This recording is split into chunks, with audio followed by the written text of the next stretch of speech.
네, 귀한 찬양 감사드립니다.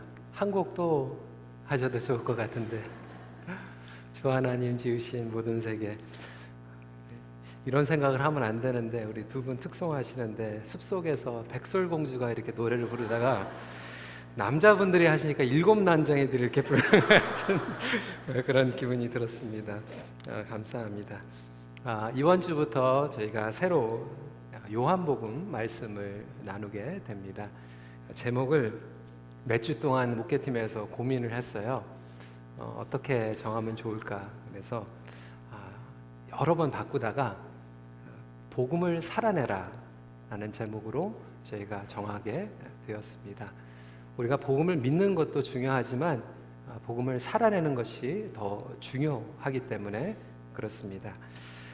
첫 번째 메시지로 오늘 포도주 같은 인생을 살아내라. 제가 일부러 넥타이도 포도주 색깔의 넥타이로 이렇게 입고 나왔습니다. 예수님은 맹물 같은 인생을 포도주 같은 인생으로 바꾸어 주십니다.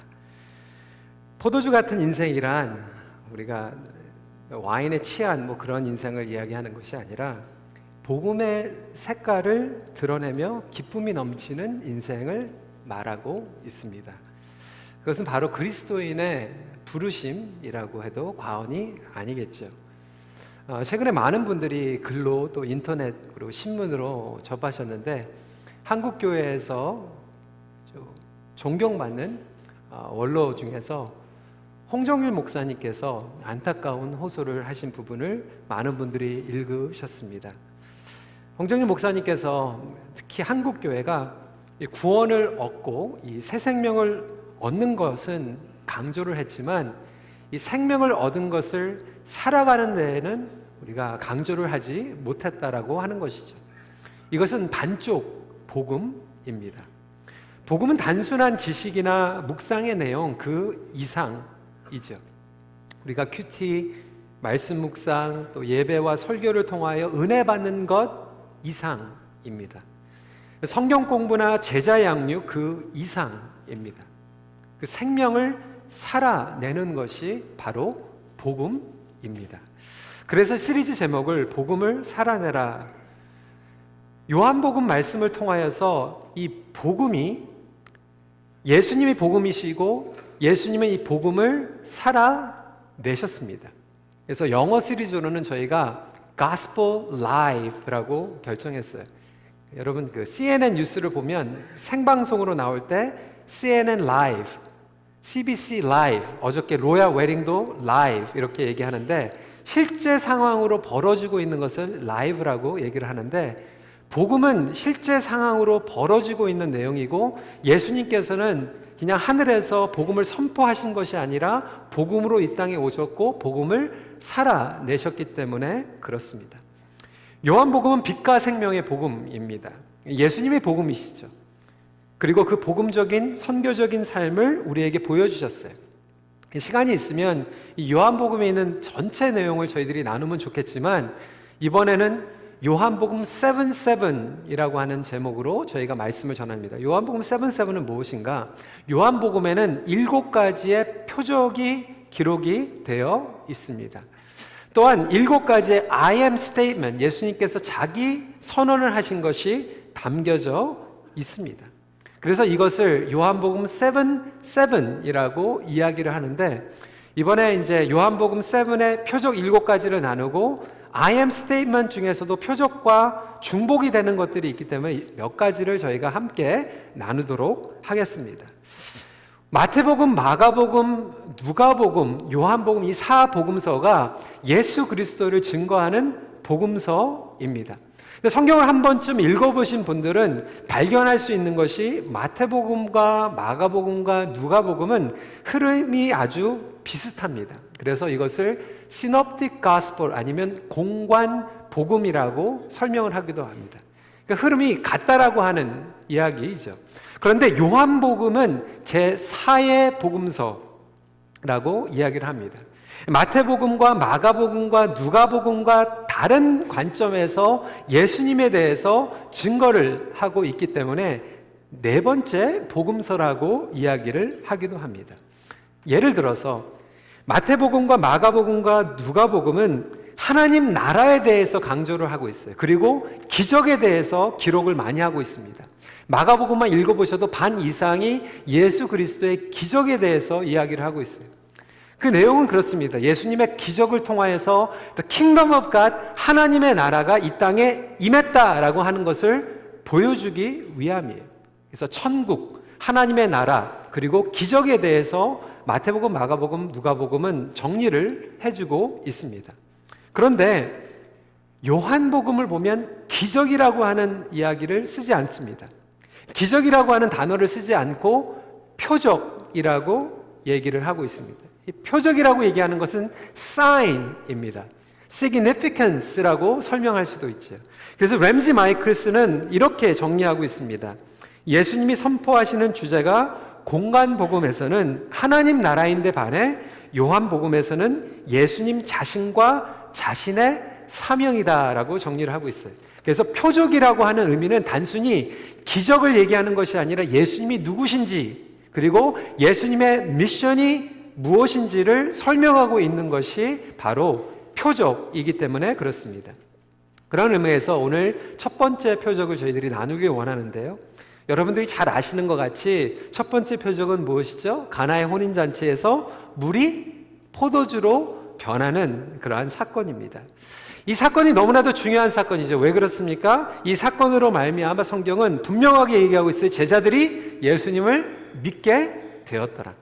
11절 말씀 한 목소리를 같이 읽어보도록 하겠습니다. 시작. 예수께서 이 첫 표적을 갈릴리 가나에서 행하여 그의 영광을 나타내심에 제자들이 그를 믿으니라. 그러니까 제자들이 예수님이 어떠한 분인지를 깨닫고 예수님을 믿기 시작한 사건이 바로 이 첫 번째 표적입니다.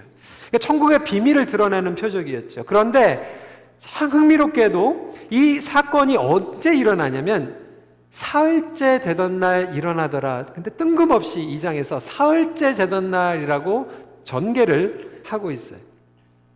이 사흘째 되던 날 이해를 하기 위해서는 우리는 요한복음 1장을 읽어봐야 되겠죠. 그런데 요한복음 1장에 보면 어떻게 끝나냐면 예수님께서 제자들을 부르시고 나다니엘을 부르시고 초청하시는 이야기로 끝나게 됩니다. 그러면 문맥상으로는 분명히 예수님께서 나다니엘을 부르시고 초청하신 후에 사흘째 되던 날 이 가나의 혼인잔치가 일어났다라고 이해를 해도 전혀 문제가 없습니다. 그런데 요한복음은 이 사건이 의도적으로 지금 사흘째 되던 날을 강조하고 있는 이유가 있어요. 여러분 요한복음 쭉 보시면 나중에 사건이 어떻게 끝나죠? 사흘째 되던 날 어떤 사건이 일어나죠?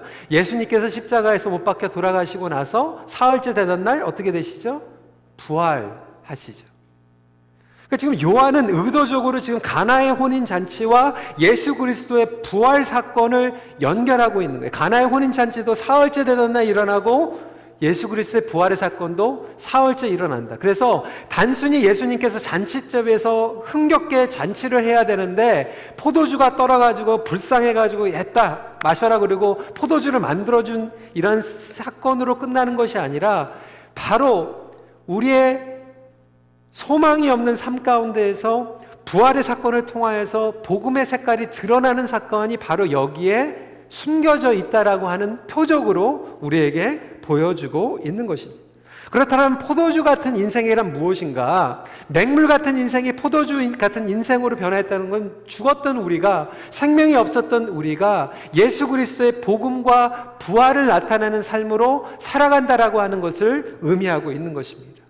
그렇다면 어떻게 맹물 같은 인생이 포도주 같은 인생으로 바뀔 수 있을까요? 같이 말씀을 나누길 원합니다.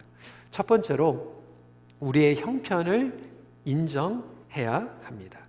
가나 혼인잔치에 예수님과 제자들이 초청을 받으셨어요. 그 당시에 결혼식, 여러분들 요한복음 우리 배 목사님과 공부하신 분들도 기억하실 거예요. 그 당시 결혼식은 그냥 하루 몇 시간 동안 올리는 그러한 예식이 아니었습니다. 유대 전통 결혼 예식은 일주일 동안, 길게 가면 2주 동안 잔치를 하는 그런 관례였어요. 그러니까 동네에서 결혼식 2번, 3번 있다 그러면 이거 뭐 난리가 나는 거죠. 그러니까 그러니까 일주일 동안, 그러면 어떤 경우에는 막 2주 동안 이 결혼 예식을, 잔치를 하게 됩니다.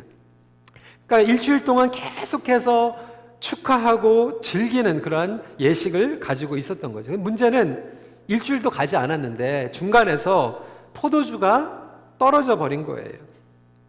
이 당시에 술이라고 하는 것, 이 포도주의 개념은 술이라고 하는 개념보다 음료수와 같은 개념입니다. 중동 지역에, 사막 지역에 물이 깨끗하지가 않기 때문에 물 대신에 포도주를 마셨던 거죠. 그리고 아이들은 우유를 마셨습니다. 그러니까 아이들은 우유를 마시고 어른들은 발효된 포도주를 마셨던 거죠.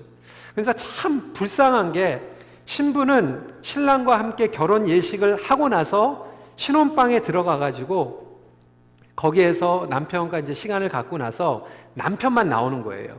그러니까 신부는 방에 갇혀 가지고 나오지도 못하고 방에 콕 박혀 있고, 신랑만 나와 가지고 이제 일주일 동안 이제 잔치를 하면서 마지막에 잔치가 끝날 때는 신부를 데리러 방에 들어가서 신부를 데리고 나와서 신랑이 베일을 벗기면 신부 얼굴을 보고 잔치가 끝나는 거예요. 참 언페어했던 것 같아요. 근데 그 당시에 그냥 전통이 그랬어요. 근데 그 전통 가운데에서도 신랑은 이 결혼식을 일주일 동안 준비하기 위해서 약혼하기 전부터 준비를 합니다. 잔치를 준비하고 비용이 엄청 많이 들게 되는 거죠. 그런데 그 비용을 누가 책임지니까? 신랑 측이 책임져야 되는 거죠. 준비해야 되는 거죠. 그런데 포도주가 바닥이 났다라고 하는 것은 누구의 책임입니까? 신랑 책임이에요. 근데 이 잔치가 다 끝나지도 않았는데 포도주가 떨어져 있다라고 하는 것을 우리에게 보여주고 있는 것은 영적인 의미를 가지고 있습니다. 바로 저와 여러분들의 인생이 마찬가지라고 하는 거예요. 우리 인생 가운데서도 이렇게 바닥난 인생을 살아가고 있다라고 하는 거죠.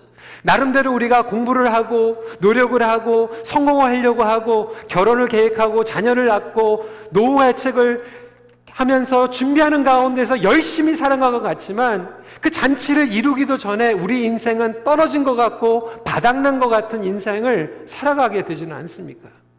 성도 여러분, 저와 여러분들 삶 가운데서 이러한 부분들이 있지 않습니까? 바닥난 것 같고, 기쁨이 바닥나고 목적이 바닥나고 나름대로 열심히 준비를 한 것 같지만 다 떨어진 것 같은 그러한 인생을 살아가고 있지는 않습니까?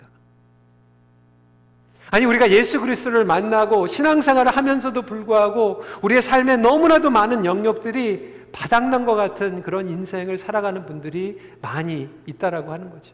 여러분들의 결혼 생활이 바닥나 버리고 여러분들이 신나게 그리고 열심히 목회한 것 같지만, 사역한 것 같지만 지금 보니까 바닥난 것 같은, 더 이상 포도주가 떨어진 그러한 인생을 살아가고 있지는 않습니까? 성경에서 우리가 하나님과의 관계를 혼인잔치로 이야기하고 있습니다. 혼인잔치는 무엇입니까? 성경적으로는 하나님의 통치가 일어나는 거예요. 하나님의 기쁨이 부어지는 것이에요. 마태복음 22장에는 하나님 나라를 혼인잔치에 비유했고요. 요한계시록 19장 9절 말씀에는 어린 양의 혼인잔치에 청함을 받은 자들은 복이 있도다라고 이야기를 하고 있습니다. 근데 우리가 하나님 앞에서 살아가야 되는데, 하나님의 통치를 받고 살아가야 되는데도 불구하고 진정한 주님께서 우리의 주인이 되어주시지 않아서 우리가 마음대로 우리가 열심히 신랑과 같은 마음으로 내가 책임지려고 내가 준비했던 혼인잔치는 포도주가 떨어진 것 같은 메마른 상태 가운데에서 살아가고 있는 저와 여러분들이 바로 이 현장에 있다라고 생각을 해보시길 바랍니다. 그 당시에 결혼을 키두신이라고 하면서 성화하다라고 하는 의미를 가지고 있었어요. 율법적으로는 정결하게 나갔던 거죠. 결혼하는 날 결혼식을 하기 전까지만 해도 신랑과 신부가 하나님 앞에 정결하기 위해서 종교적인 금식을 했어요. 그렇게 금식을 하고 정결하게 나간다고 해도 온전한 신랑이 없이는 바닥난 인생. 혹시 저와 여러분들이 이 말씀에 공감하고 있지는 않습니까? 가장 중요한 것은 내 안에 포도주가 떨어져 있다라고 하는 것을 인정해야만 합니다. 진단이 있어야만 해결책이 있습니다. 오늘 이 말씀을 통하여서 보여주는 것은 예수님께서 이 혼인잔치에 손님으로 오시는 것이 아니라 진정한 주인이 되실 때, 진정한 신랑이 되실 때 우리의 삶 가운데서는 물 같은 인생이 포도주 같은 인생으로 바뀌는 줄 믿으시기 바랍니다. 신랑의 문제를 해결해 주실 분은 예수 그리스도밖에 없다라고 하는 거예요. 온전한 신랑이 없는 인생은 바닥나볼 수밖에 없는 인생이라고 하는 것이죠. 그럴 때 오늘 이 말씀을 통해서 우리가 배울 수 있는 것은 뭐예요? 마리아죠. 마리아는 그 바닥난 그 잔치 가운데에서 포도주가 떨어져 있다라고 하는 것을 인식하고 예수님께 나아갑니다. 바닥난 인생일지라도 주님 앞에 나올 수 있는 저와 여러분들이 되시길 주님의 이름으로 축원합니다. 그런데 우리가 문제를 가지고 위기 가운데서 주님 앞에 무작정 나간다라고 되는 것이 아니라 정말로 중요한 포인트가 있는데 그것은 뭐냐면 두 번째로 올바른 질문을 해야 합니다. 문제 해결은 예수님과의 연결로 시작이 됩니다. 문제 해결을 어떻게 할 것인가? 보통 사람들은요, 이 정도 되면요, 주체 측, 신랑 측 탓합니다. 원망합니다. 비판합니다. 저거 봐. 제대로 준비 못해가지고 저렇게 돼서 바닥이 나버렸어. 내 인생이 바닥났을 때 우리는 남편 탓할 수도 있고 상황 탓을 할 수도 있고요. 공동체 탓을 할 수도 있고요. 나의 삶 가운데에서 건강이 떨어지고 재정이 떨어지면 그것 봐. 제대로 못했잖아. 그거는 누구나 할 수 있는 얘기예요. 마리아는 그렇게 얘기하는 것이 아니라 그 문제를 가지고 주님 앞에 나왔다라고 하는 것이죠. 여러분 반응은 어떠합니까? 여러분 인생 가운데 떨어져 있는 그 영역을 가지고 누구를 원망하고 공격하고 비판하는 것으로 반응하고 있습니까? 아니면 그것을 가지고 영적으로 주님 앞에 나아가길 원하십니까? 마리아는 그 위기 가운데 문제를 해결하기 위해서 예수님께 가지고 나갔는데 저와 여러분들이 너무나도 잘 알고 있는 것 같이 예수님 반응은 또 어떠셨어요? 3절과 4절 앞부분 같이 한번 읽도록 하겠습니다. 시작. 예수의 어머니가 예수에게 이르되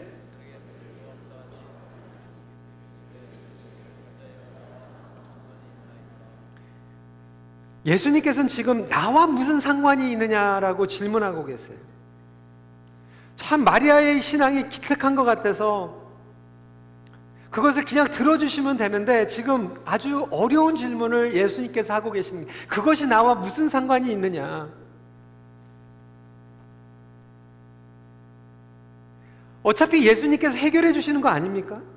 해결해 주시는 거면 그냥 해 주시면 되는데 왜 이런 어려운 질문을 하셔야 됩니까? 사랑하는 성도 여러분, 저와 여러분들이 문제를 가지고 주님 앞에 나아갈 때 물론 하나님께서 우리의 형편을 아세요. 해결해 주시기 원하세요. 그런데 해결해 주시기 전에 너무나도 중요한 질문을 저와 여러분들에게 지금 던져주고 계신다라고 하는 거예요. 그것이 나와 무슨 상관이 있느냐? 여러분 질문은 너무나도 중요합니다. 양강모 씨는 이렇게 설명을 하고 있어요. 질문은 인생을 결정한다. 단 한 개의 질문이 인생을 바꾸기도 하고 작은 질문들이 지속적으로 우리의 인생에 변화를 주기도 한다. 질문에 대해 가볍게 생각하지 말고 위대한 질문을 할 수 있도록 노력하라. 위대한 질문은 본질적인 질문이다. 위대한 질문은 생산적인 질문이다. 위대한 질문은 창의적인 질문이다. 위대한 질문은 삶의 변곡점을 만들어주며 사람들과의 관계에 변화를 가져다 준다. 지금 잔치집에 바닥이 나와 있어요. 저와 여러분들의 삶 가운데 바닥이 나와 있어요. 그 바닥난 문제를 가지고 주님 앞에 나오는데 주님께서는 우리한테 물어보는 거예요. 그게 나와 무슨 상관이 있는가? 냉정하면서도 아주 객관적인데 가만 생각하면 너무나도 영적인 질문이에요. 이토록 우리는 어떠한 문제를 만나든지 예수님의 질문을 해야 돼. 나와 무슨 상관이 있는가? 여러분, 예수님께서 지금 어머님에게 지금 이렇게 말씀하고 계시는 것을 어머니라고 얘기하지 않고 여자여라고 얘기하고 있어요. 지난주에 우리가 마더스데이, 부모님을 공경하라고 했는데 예수님께서 지금 어머니를 공경하지 않기 때문에 여자여 그런 것이 아니라 그 당시에는 존경하는 그 호칭을 여자여라고 얘기를 했습니다.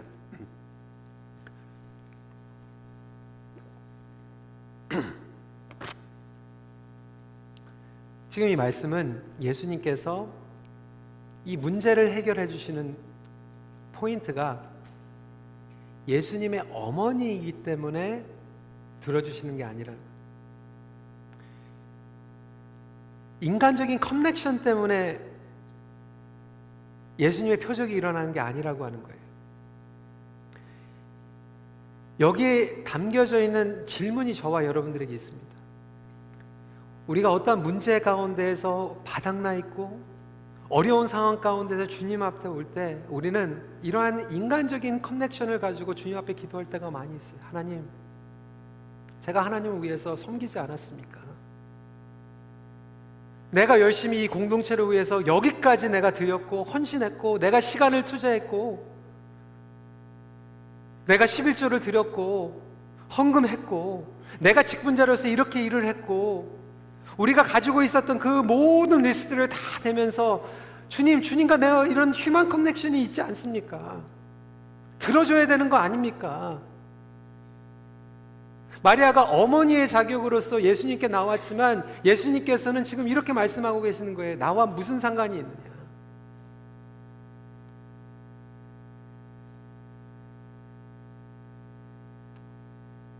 때로는 우리가 기복적인 신앙을 가지고 주님 앞에 나오기도 하지 않습니까? 한국에 대학 입시되면 새벽 기도에 너무나도 많은 어머니들이 와가지고 기도하죠. 우리 자녀들 대학교 가게 해주세요. 좋은 학교 들어가게 해주세요. 여러분, 문제는요, 똑같은 시기에 절에도 꽉 사람들이 많이 있다라고 하는 거예요. 사이비 종교에도 가가지고 똑같이 기도한다라고 하는 거예요. 점 보는 데 가가지고 똑같이 점 본다고 하는 거예요. 그렇게 열심으로 기도하고 있지만 그것이 나와 무슨 상관이 있는가? 그것이 복음과 무슨 상관이 있는가? 예수님께서 질문하고 계시는 거죠. 그 당시에 여러분, 유대인들도 무척이고 많은 사람들이 알고 있었던 미신적인 신이 있어요. 디오서스라고 하는, 아니면 바커스라고 하는 신이 있었어요. 이 바커스라고 하는 신은 어떤 신이었냐면 기쁨과 행복을 주는 신이었어요. 이 두 가지 성격을 가지고 있었는데 어느 날은 굉장히 기쁘고 어느 날은 술에 취해가지고 막 화를 내는 그런 신이었어요. 그런데 이 신이 가지고 있는 능력이 하나가 있었는데 어떤 능력이었느냐? 물을 포도주로 바꾸는 능력이었어요. 유대 문헌을 보면 그 당시에 모든 사람들이 이 바커스라고 하는 신의 능력을 알고 있었다라고 하는 거예요. 물론 마리아가 이 바커스를 믿는 미신적인 종교를 가지고 예수님께 나온 건 아니에요. 그렇지만 그 마음 가운데 이런 마음이 있었을 거예요. 바커스라고 하는 잘못된 신도 물을 포도주로 바꿀 수 있으면 당신은 충분히 바꿀 수 있지 않습니까? 다른 종교에서도 해결할 수 있는 거면 기독교에서도 해결될 수 있는 거 아닙니까? 때로는 우리는 휴먼의 커넥션을 가지고 주님 앞에 기도하기도 하고 때로는 기복적이고 미신적인 신앙을 가지고 우리가 하나님 앞에 기도하면서 지성이면 감청입니다 라고 하는 그런 마음으로 복음과 상관이 없는 신앙생활과 기도생활을 할 때가 많이 있다라고 하는 거예요. 그런 우리에게 예수님께서는 질문을 던지시는 거예요. 그것이 나와 무슨 상관이 있느냐?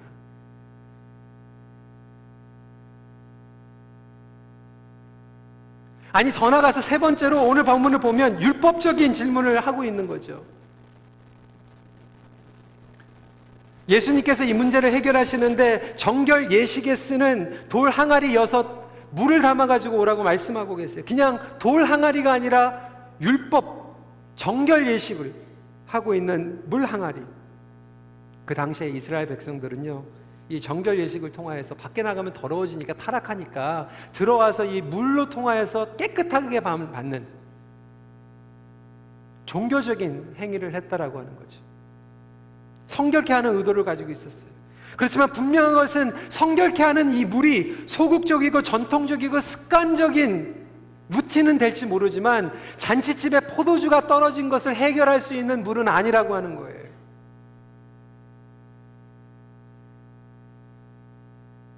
우리 인생은 결혼잔치와 같이 하나님의 복음을 나타내고 기쁨과 능력을 드러내면서 살아가야 되는데 관계적인 커넥션도 문제를 해결할 수 없고 기복적인 신앙도 문제를 해결할 수 없고 율법적인 신앙도 문제를 해결할 수 없다라고 하는 거예요.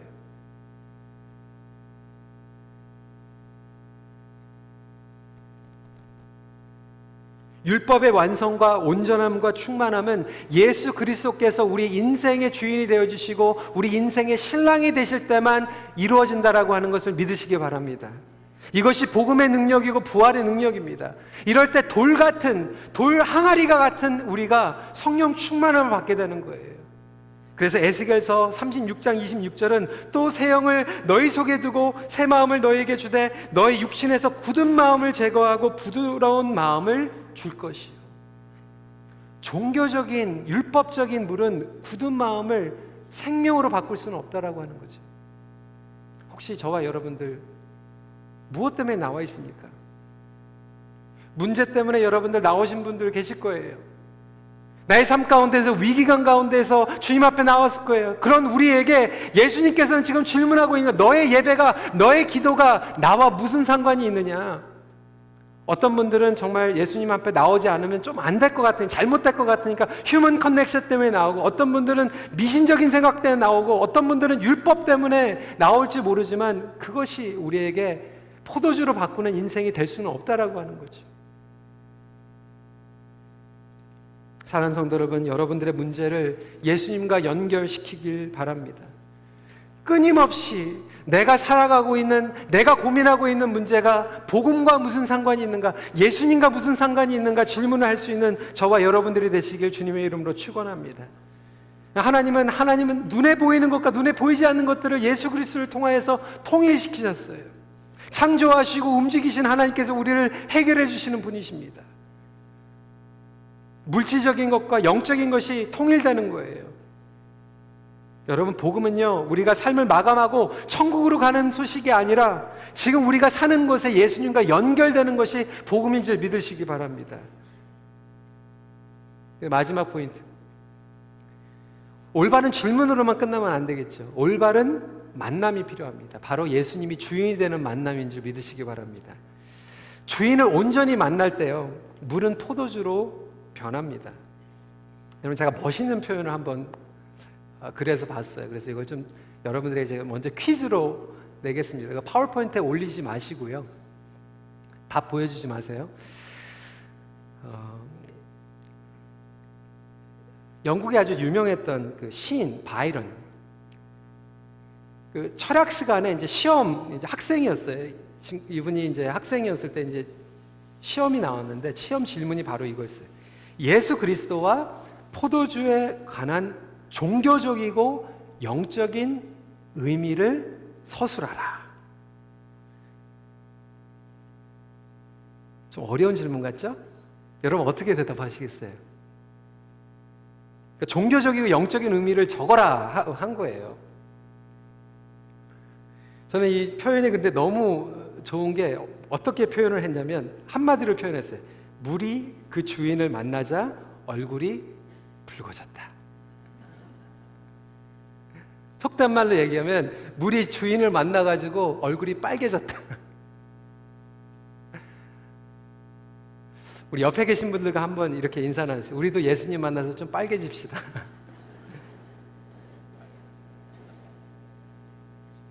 이거는 바이런이 만든 글이 아니라 17세기 영국 시인이었던 미첼 크라셔가 표현했던 글을 베낀 거죠. 근데 저는 이 글 표현이 너무나도 멋있는 것 같아요.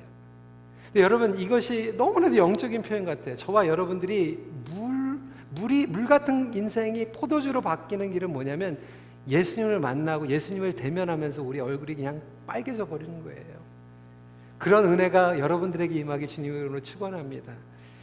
여러분, 지금 섬기는 자들과 예수 그리스도를 따랐던 제자들이 놀라운 비밀을 발견하게 되죠. 잔치집에서 포도주가 떨어졌고 물이 포도주로 바뀌었는데 그것을 누구만 알죠? 하인들만 아는 거예요. 어떻게 알게 됐죠? 그들이 예수님께 순종하고 신뢰하고 올바른 만남이라는 것, 진정한 주인을 만났을 때 물이 포도주로 바뀌게 됩니다. 여러분, 종교는요, 우리를 물로 포도주로 만들지 못해요. 그런데 예수님께서 우리의 주인이 되실 때 물이 포도주로 바뀌는 인생이 일어나게 됩니다.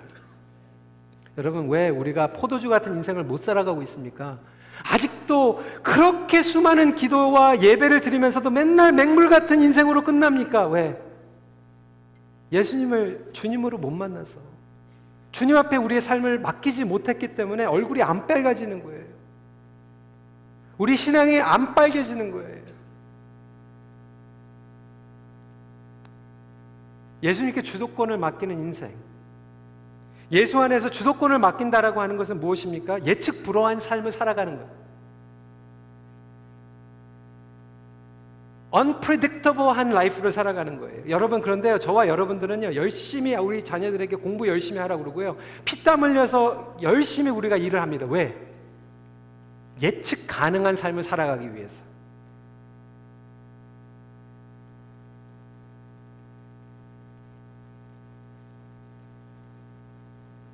근데 예측 가능한 삶은 맹물 같은 인생이라고요. A.W. 토절 목사님은 습관적 신앙에서 벗어나라라고 하는 책에서 이렇게 얘기를 하고 있어요. 성장이 있는 곳에는 언제나 예측 불가능이 공존합니다. 그건 분명한 사실입니다. 우리는 미래를 정확히 예측할 수 없게 됩니다. 그러나 오늘날 많은 교회를 보십시오. 우리는 거의 완벽하게 예측할 수 있습니다. 앞으로 무슨 일이 일어날지 누구나 압니다. 바로 이것이 오늘날 우리들에게 가장 치명적인 죄입니다. 여러분, 어떻게 생각하세요? 그러면서 종교가 부패해가는 과정에 대해서 3단계로 정리를 해주고 있는데, 첫 번째 단계가 어떤 단계냐면 기계적인 단계. 아무런 느낌 없이 종교적인 활동을 반복하는 단계를 기계적인 단계라고 얘기를 하고 있어요. 예배를 드릴 때도 찬양을 하는데 아무런 감동이 없어요. 그냥 기계적으로 일어났다가 앉았다가 일어나라고 하면 일어나고, 2번 부르라고 하면 2번 부르고, 3번 부르면 3번 불렀다가, 오늘은 어떻게 찬양팀이 처음에 오르간으로 시작했을까? 그러다가 또 드럼으로 가고, 루틴. 근데 이렇게 하다 보면 두 번째 단계로 되는데, 이게 뭐냐면 습관적인 상태라고 하는 거예요. 기계적인 상태에 노예가 돼버리는 상태라고 하는 거죠. 그냥 기계적인 단계가 이제 노예가 돼버리는 거예요. 그리고 나서 세 번째로 마지막 부패되는 단계, 내면적인 부패가 일어나고 더 이상 기대하지 않는 상태. 여러분, 혹시 여러분들의 예배가 이렇게 되고 있지는 않습니까? 맹물과 같은 예배. 저는 예배만이 아니라 이것이 우리의 삶의 모든 것에 적용된다고 생각해요. 많은 분들이 부부 생활이 맹물과 같은 부부 생활이에요. 기계적이고 습관적이고 아무런 기대가 없이 생명을 잃어버린 그러한 부부 관계.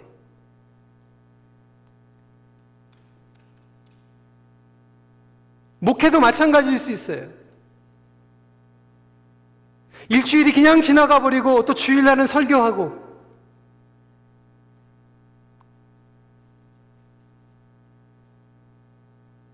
제가 몇 번 얘기를 했지만 우리 저기 분당 우리 교회 이찬수 목사님 최근에 그런 고백을 하시더라고요. 슬럼프에 빠졌다고. 정말 오랫동안 그렇게 느껴본 적이 없는데 설교를 준비하고 싶지가 않고 설교를 하고 싶지 않더라고요. 너무 미안한 얘기지만 일부 예배 들어가기 전까지도 설교 준비가 안 돼가지고 올라갔던 적이 있대요. 너무나도 마음이 힘들어가지고. 설교는 전하고 예배는 들었는데 예배 시간에 나가면서 서로 먼저 나가겠다고 막 싸우고, 주차장에서 막 옷자락 붙잡고, 자기 먼저 나가려고 옆에 있는 성도들 차 스크래치 나면서도 그냥 자기 번호도 안 남겨놓고 그냥 나가버리는 그 성도들을 보면서 이게 뭔가? 나만 위한 기계적인 신앙. 가서 얼굴 보여주고 땜빵하는, 얼굴 도장 찍는 그러한 신앙생활.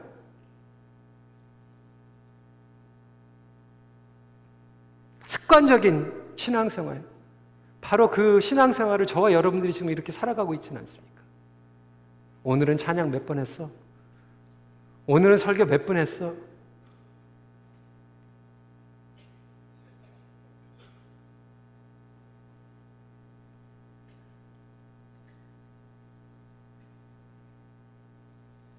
어떤 분들은 학교에서, 직장에서 예수 그리스도의 포도주의 역할을 감당했는데도 불구하고 너무나도 기계적이고 습관적이고 더 이상 기대가 없어져 버린, 사명이 없어져 버린 그런 삶. 그게 맹물 같은 삶이라고 하는 거지. 그런 삶을 우리가 살아가고 있을 때 다시 한번 그 문제를 가지고 주님 앞에 나왔을 때, 주님, 내가 기계적으로 살아가면서 다 떨어져 버렸습니다. 영적으로 메말라 있고 바닥나 버리고 더 이상 의미가 없는 것 같은, 정말 살맛 안 나는 그 인생, 그 인생을 가지고 주님 앞에 왔을 때 주님께서는 다시 한번 우리에게 질문하시는 거예요. 그게 나와 무슨 상관이 있느냐? 무슨 상관 때문에 네가 일하고 있어? 무슨 상관 때문에 목회하고 있는 거야? 무슨 상관 때문에 그 직분하고 있는 거야? 라고 했을 때 우리는 다시 한번 궁극적으로 주님 앞에 무릎 꿇으면서 주님이 나의 주인이 되어주십니다. 주님이 하는 대로 따라가기 원합니다. 내가 컨트롤하는 것이 아니라 주님이 컨트롤해 주십시오. 그 마음 자세로 바뀔 때 그때서야 맹물과 같은 인생이 포도주와 같은 인생으로 다시 바뀐다라고 하죠. 여러분, 저와 여러분들이 혼인잔치를 살아가는 거예요. 우리 일평생이 예수님과 결혼해가지고 혼인잔치 살아가는 거예요. 수많은 크리스천들이 아직도 그냥 맹물과 같은 인생으로 살아가고 있어요. 교회에 오면 이소리 저소리 하는데 그 얘기는 다 그냥 예식과 같은 물 같은 소리 하는 거예요. 이거 하면 안 돼, 저거 하면 안 돼. 예수님께서는요, 그냥 정결 예식으로 끝난 게 아니라 완성하시고 포도주로 바꿔주신 줄 믿으시기 바랍니다. 우리 인생이 그렇게 되길 원합니다. 여러분, 포도주는요, 가면 갈수록 더 진해지고요, 가면 갈수록 더 깊어지고요, 더 좋은 질과 더 좋은 맛으로 기쁨을 가져다 줍니다. 생명과 기쁨이 바닥나버린 흘러가는 삶이에요. 여러분, 저는 참 그런 생각이 들었어요. 우리 큰빛교회가 지난 3년 동안 정말 예측 불허한 삶을, 그런 공동체였어요. 기도할 수밖에 없고, 하나님께서 그 문제를 해결해 주셨어요. 얼마나 감사한지 몰라요. 그렇지만 혹시 우리가, 저도 이제 다리 쭉 펴고 자거든요. 문제가 해결된 것 같거든요. 하지만 더 비극은 그 문제가 해결된 것 같을 때, 이제는 괜찮겠다라고 생각했을 때, 이제 우리가 하는 앞으로 나아가는 것들이 그냥 기계적이고 습관적이고 이 정도면 돼 라는 가운데에서 오히려 부패될 수 있다라고 하는 거죠. 마음이 하나가 되는 것이 아니라 오히려 편해져서 갈라지고, 집중하지 못하고, 기도하지 못하고, 매달리지 못하고. 여러분, 성경에 보면요, 물이 변하는 사건이 구약에도 있어요. 어떤 사건이었죠? 나일 강이 피로 바뀌는 거예요. 생명이 거할 수 없는 부패된 물로 바뀌어버리는 거예요. 여러분, 저의 삶이 이렇게 바뀔 수 있어요. 포도주로 바뀔 수 있고 나일 강같이 피로 바뀔 수 있어요. 여러분, 어떻게 변하기를 원하십니까?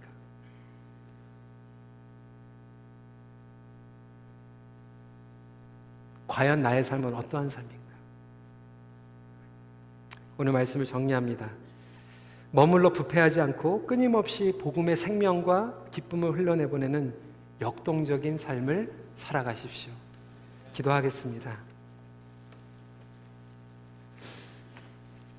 여러분, 우리가 오늘 말씀을 생각하면서 좀 진지하게 시간을 가졌으면 좋겠습니다.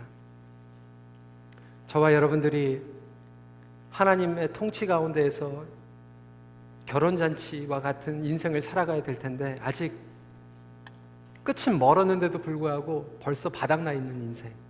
여러분, 뭐가 떨어졌습니까? 여러분들이 떨어져 있는 그 부분들 하나님께서 보여주시길 소원하고요, 그걸 인정하십시오. 그걸 가지고 오늘 주님 앞에 나가십시오. 원망하고 탓하는데 시간 보내지 마세요. 주님께 가지고 나가세요. 그리고 주님과 씨름하세요. 이게 나와 무슨 상관이 있는가?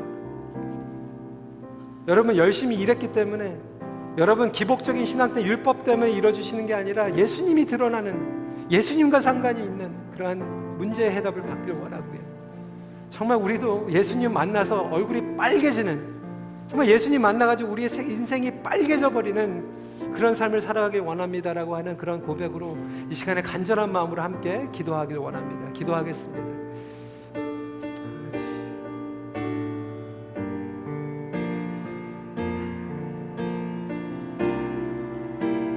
아버지 하나님, 주님 앞에 나아가길 원합니다.